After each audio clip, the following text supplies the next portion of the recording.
Mag-new hair look tayo mga ka-lifey. So ngayon, sobra-sobrang dry na yung buhok ko dahil sa pagpapakulay, kung ano-anong pinaggagawa ko sa buhok ko.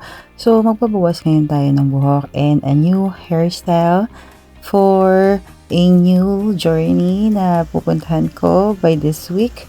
So ayan, magbabangs-bangs tayo. Ngayon magsha-shampoo na kami dahil kailangan nila ng ma-remodel or maayos yung buhok ko. So, kailangan nilang i-shampoo at i-ayusin ulit. So, blower tayo ngayon. Ganyan.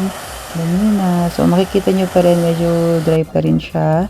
So, ayoko naman na magmaikli ng buhok kasi talagang hindi talaga siya bagay sa akin. So, eto na. This is it. The final result. Ayan mga ka-lifey, bagay ba?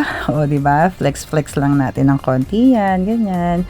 So ayan, medyo maganda yung kulay ng buhok ko kasi nga nasisinaga ng araw. At saka alam nyo naman kapag bagong gupit, medyo na blower yan at nade-design na ng mga hairstylist yan, diba? So kaya maganda pag bagong gupit.